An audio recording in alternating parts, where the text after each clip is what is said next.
basically what we said was that any Yom Tif the day before and the day after are special days. Erev Yom Tif, we don't establish fast generally. We try not to do certain things. And also Isur Chag, the day after also. So here, when it's Hanukkah, it's not as strict. The day before, the day after is much more, it's fluid because, again, it's not a real Yom Tif. It's not mentioned in the Torah or anything. And obviously we keep it, but at the same time, we don't treat it to the same level the day before and after, just Hanukkah itself. Okay, so far so good. Okay, Siv Gimel. So moving along now. So this is an interesting one.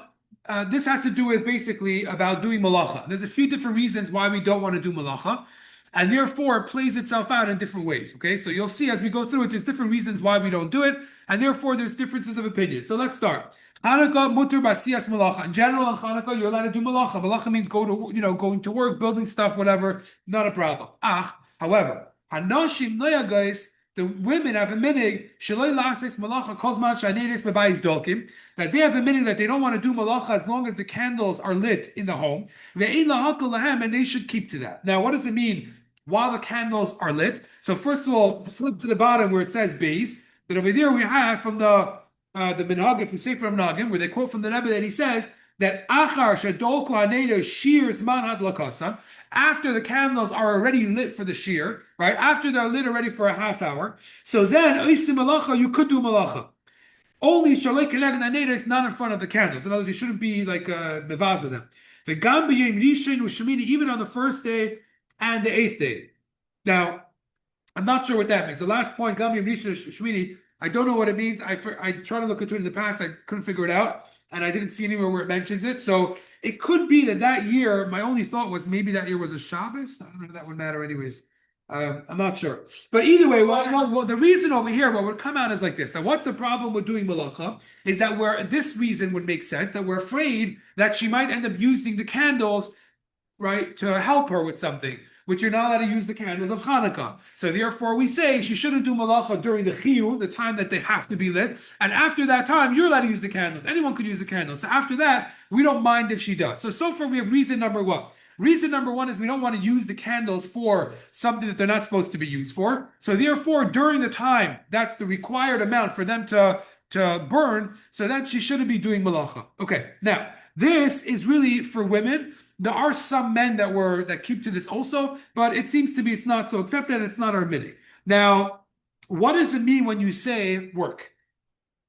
Yeah, what does it mean that they're not supposed to do? In other words, we said you're allowed to do work in Hanukkah. Women are not to do malacha when. So what does that mean? They don't go on their phone.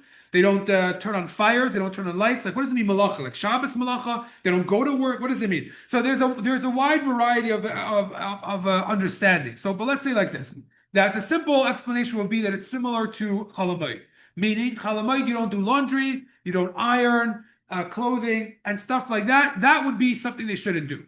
Then you have other categories. Let's say, for example, cleaning dishes. You have baking and cooking. You have sweeping, mopping the floor. So over here, it's a little bit more fluid. So in other words, that there's nothing wrong technically with washing dishes. If that's what they had to do, there's nothing wrong. Sweeping and mopping, some would say better not because it takes a lot of effort. So it's better not to do that. But things that don't take so much effort, so that you could do. Now, baking and cooking, so generally, most would say you could. I did see somewhere there was a Lubavitcher Rav. His name was Zalman Shimon Dvorkin. So he was the main Rav for all the years of the Rebbe's Nesias, basically. So he is quoted as saying, and he told people that there was a meaning that not even to bake. So some would say cook and bake. So some would say they shouldn't even cook and bake.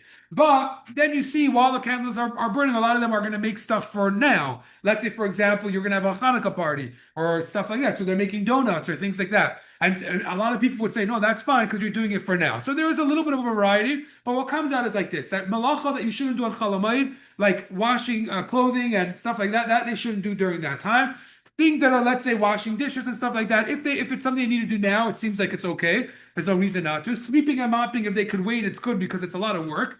And on the other hand, if it's about baking and cooking and stuff like that, so if it's for right now, then they should do it. And if it's not, some will, some won't. I mean, I wouldn't tell someone they have to stop. And if they asked, I wouldn't say they shouldn't. I would mention that some people possibly have a minhag, to what degree. But it doesn't seem like, in theory, it would be an issue. Now, Now, why is it? Why are women What? Okay, yeah, I know, but I want to. Yeah.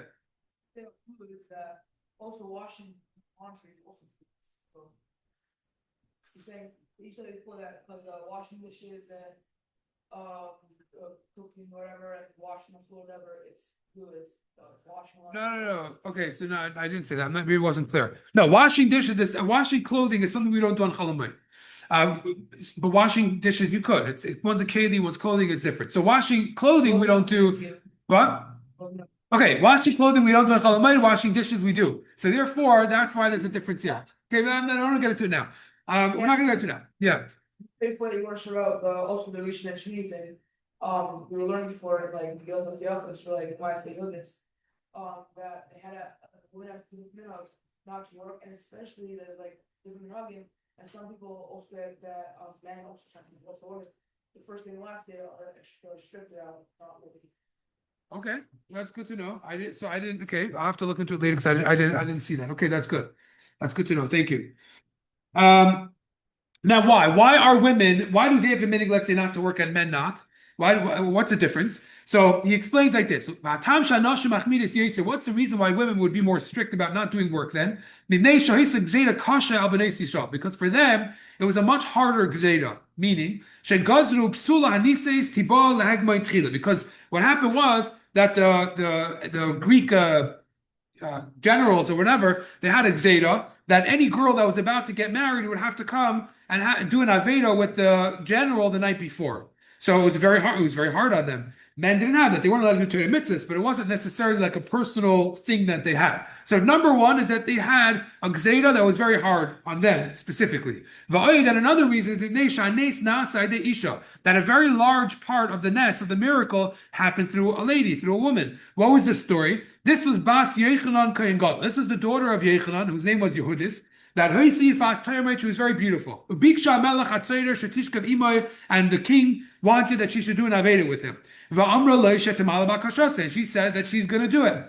She told him that. She fed him cheese, which is like very salty, aged type of cheese, which caused him to become very thirsty, in order that he should get thirsty. And then she gave him, or he had his own, and he drank a lot of wine. He became drunk. He fell asleep. And he fell into a deep sleep. That was her plan. That's exactly what happened. And then she cut off his head. And she brought it to Yerushalayim, to the Yidden. And then when all of them and their generals and officers saw that their general king was killed, or whatever, I don't know if it was a king or a general, so they all ran away and they were afraid. And therefore, so therefore, it was a big part of the nest happened as a result of her. This is why many people have, or some people have a minig that they have dairy, they have milchiks on Chanukah, to symbolize this miracle that happened specifically through dairy, through milchiks, which made him very thirsty, and then led to him, the rest of the story. Okay, good. Any questions on that? Yeah. So two things. One is the guidance. He totally doesn't hold to this thing about women not working. He actually said that the Maisa this was during what's it called? Was during Galus pre-administration by Shane, as well as his father said that. But Okay. I was just bring that. Okay. So yeah. He also says it's not Oh, so what? No, he says it did happen in a different time. The reason it's connected. it happened at Alright. Okay. So that's There's always different opinions, but that's why I said it's not so clear. But it seems like this is the way it is. Okay. Siv Dalet. Kol hashmanim kshenim lener Chanukah. You're allowed to use any type of oil for the ner of Chanukah. Meaning like this.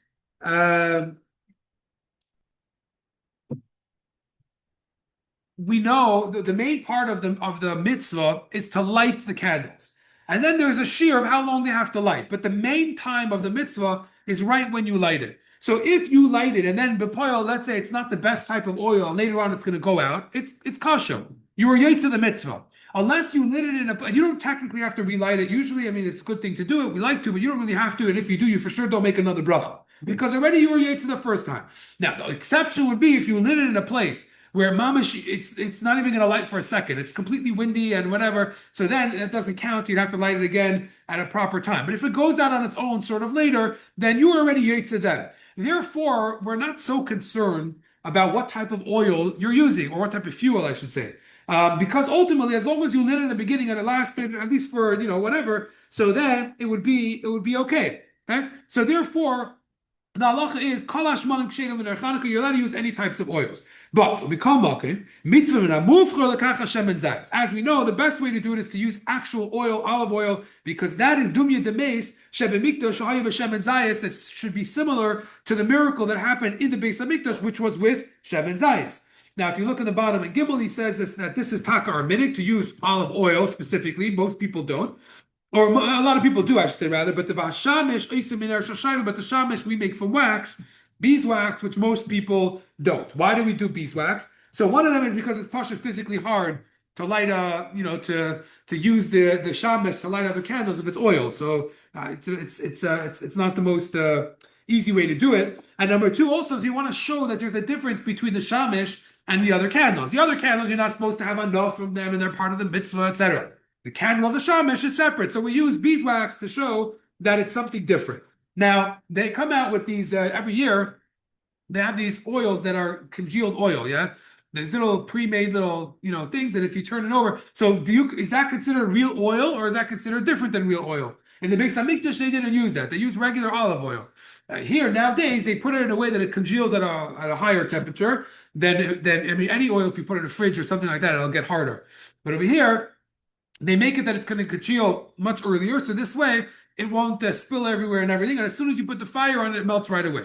So some want to say that you shouldn't really use it because it's not similar to the way it was in the Beis Hamikdash. It's more like a candle than like olive oil. But papoil, most people don't quite agree with that. They say it doesn't have to be exactly literally the same as it was in the Beis Hamikdash. We're not using the same oil. This is olive oil, even though it looks a little harder, it's still olive oil. As soon as the fire is even near it, it's already melting. It's not like the fire is melting it. The heat already melts it before it even gets drawn up. So it looks like most would say that's not a problem. Another thing also, okay, it's getting a little late. Okay, one more thing we'll just say is that a lot of times people don't have access to candles, or they can't use candles. If someone is in the hospital, let's say, or something like that. So what you want to do is, if you're going to use electric, which you can't make a bracha on it necessarily, but you want to find as many points of similarities that you can. So therefore, we'll see Shabbos candles are slightly different. When it comes to Chanukah, you want it to have fuel. Like we said, you have to have the right amount of fuel before. Even if it goes out later, yeah, like any night, you have to make sure you put in enough fuel. So to use a battery a plug for your menorah, electric menorah, if someone has to use it, that's not the best way, because you don't have the fuel that's supposed to last for a half hour. It constantly draws. So the best way to do it would be is to have a battery operated one. That would be the best way to do it. And some would say to use an incandescent light, which is the one that gets a little bit hot. All the things that we mentioned when we were learning about the halachis of electricity on Shabbos. So you want to make it to a light that's the most problematic on Shabbos, which is the most similar to fire, and also have the source of energy that's the fuel that it's going to use, which is the battery. So you want to be able to mash it up in a lot of ways. So in general, you're not supposed to use it, as we said, but if it's a case that you have to, so then you could do it, but try to do it with battery, and even then it looks like you shouldn't make a bracha. Okay, we'll stop here. There's more to talk about this, but we'll get her tomorrow. I'm not going to be tomorrow. Thank you. We're going to miss you.